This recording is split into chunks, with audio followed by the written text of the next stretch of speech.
మేడంను తప్పించారు. ఆమె స్థానంలో మరో మేడంను రంగంలోకి దించుతున్నారు. ఆమెను ఎందుకు తప్పించారని అంతా చర్చించుకుంటుంటే హస్తం పార్టీ నేతలు మాత్రం ఊపిరి పీల్చుకుంటున్నారట. కాంగ్రెస్ లీడర్లే కాదు, కొందరు ఐఏఎస్ అధికారులు కూడా హ్యాపీగా ఫీల్ అవుతున్నారని గుసగుసలు వినిపిస్తున్నాయి. అయితే అదంతా ఉట్టి ప్రచారమేనని పీసీసీ కొట్టిపారేస్తోంది. మున్షీ స్థానంలో మీనాక్షి నటరాజన్ను నియమించడం పైన ఇంట్రెస్టింగ్ చర్చ జరుగుతోంది. మున్షీని తప్పించడానికి రీజన్ ఏంటి? మీనాక్షిని ఎందుకు తెచ్చినట్లు? కోఆర్డినేషన్ మిస్ అయిందనే మార్పుకు శ్రీకారమా?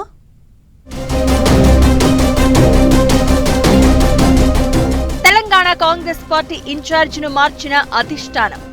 దీపాదాస్ మున్షి స్థానంలో మీనాక్షి నటరాజన్ నియామకం. దీపాదాసును తప్పించడంతో రిలాక్స్ అవుతున్నదెవరు? తెలంగాణ కాంగ్రెస్ లో ఆల్ ఆఫ్ సడన్ డెవలప్మెంట్స్ ఆసక్తి రేపుతున్నాయి. రాష్ట్ర వ్యవహారాల ఇన్ఛార్జిగా ఉన్న దీపాదాస్ మున్షిని ఓవర్ నైట్ తప్పించింది అధిష్టానం. దాదాపు ఏడాదికి పైగా రాష్ట్ర కాంగ్రెస్ పార్టీ ఇన్ఛార్జిగా కొనసాగుతున్న దీపాదాస్ మున్షి స్థానంలో మీనాక్షి నటరాజన్ను నియమించారు ఢిల్లీ పెద్దలు. దీంతో తెలంగాణ కాంగ్రెస్ నేతలు ఒక్కసారిగా ఊపిరి పీల్చుకున్నారట.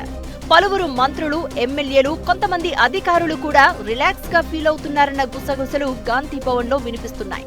దీపాదాస్ మున్షి వ్యవహారంపై కాంగ్రెస్ నేతలు అసంతృప్తి వ్యక్తం చేశారని, అందుకే ఆమెను తప్పించారని ప్రచారం జరుగుతోంది. పార్టీని, ప్రభుత్వాన్ని సమన్వయం చేయడంలో దీపాదాస్ ఫెయిల్ అయ్యారని విమర్శలు కూడా ఉన్నాయి.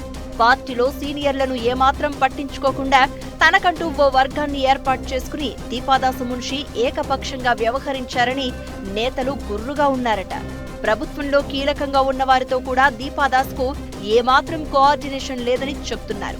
ఇదంతా ఒకెత్తైతే దీపాదాస్ మున్షి ప్రభుత్వ వ్యవహారాల్లోనూ అతిగా జోక్యం చేసుకునేవారని సెక్రటరియేట్ వర్గాల టాక్. నేరుగా ఐఏఎస్ అధికారులకు ఫోన్ చేసేవారని, కొంతమంది అధికారులను తన దగ్గరకు పిలిపించుకుని మరీ పనులు చేయించుకున్నారని గుసగుసలు వినిపించాయి. అయితే ఈ ప్రచారమంతా వట్టిదే అన్నట్లుగా CM Revanth, PCC chief Mahesh Kumar Goud కొట్టిపడేస్తున్నారు. దీపాదాస్ బాగా పనిచేశారు అంటూ విమర్శలకు, ఆరోపణలకు చెక్ పెట్టే ప్రయత్నం చేస్తున్నారు. ఇక దీపాదాస్ మున్షి స్థానంలో మీనాక్షి నటరాజన్ నియామకం కూడా తెలంగాణ కాంగ్రెస్ వర్గాల్లో చర్చనీయాంశమవుతోంది. మీనాక్షి ఏఐసీసీ అగ్రనేత రాహుల్ గాంధీ కోటరీలో అతి ముఖ్యమైన లీడర్. ఇంకా చెప్పాలంటే రాహుల్ టీంలోని 10 మందిలో మీనాక్షి ఒకరు అని చెప్తూ ఉంటారు.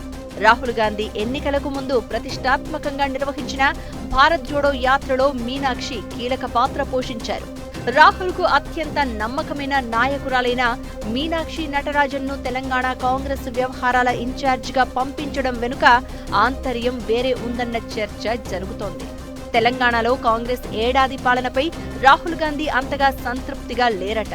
తెలంగాణలో ప్రభుత్వానికి, పార్టీకి ఏమాత్రం సమన్వయం లేదని రాహుల్ సహా ఢిల్లీ పెద్దలు భావిస్తున్నారని తెలుస్తోంది. ఏఐసీసీ ప్రధాన కార్యదర్శి కేసీ వేణుగోపాల్ నేరుగా ఈ విషయాన్ని సీఎం రేవంత్ సహా మంత్రులకు వివరించినట్లు సమాచారం. అంతేకాదు 1-2 సార్లు మంత్రుల తీరును మార్చుకోవాలని, అహంకారం ప్రదర్శించొద్దని కూడా హెచ్చరించినట్లు గాంధీ భవన్ వర్గాలు చెప్తున్నాయి. అయినా మంత్రులు, కొంతమంది పార్టీ నేతల తీరు మారలేదని తెలుస్తోంది. ఈ క్రమంలోనే తెలంగాణ కాంగ్రెస్ పార్టీపై రాహుల్ గాంధీ ప్రత్యేక దృష్టి పెట్టారని ఢిల్లీ వర్గాలు చెప్తున్నాయి.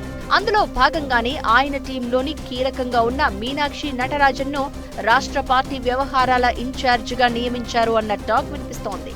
ఇకపై అటు ప్రభుత్వానికి, ఇటు పార్టీని సమన్వయం చేయడంతో పాటు అందరినీ ఏకతాటిపైకి తీసుకురావడంలో మీనాక్షి కీలక పాత్ర పోషించబోతున్నారని పార్టీ వర్గాలు చెప్తున్నాయి. కొత్త ఇన్ఛార్జ్ రాకతో అయినా తెలంగాణ కాంగ్రెస్ పార్టీకి, సర్కారుకు మధ్య కోఆర్డినేషన్ సెట్ అవుతుందా లేదా అనేది చూడాలి మరి.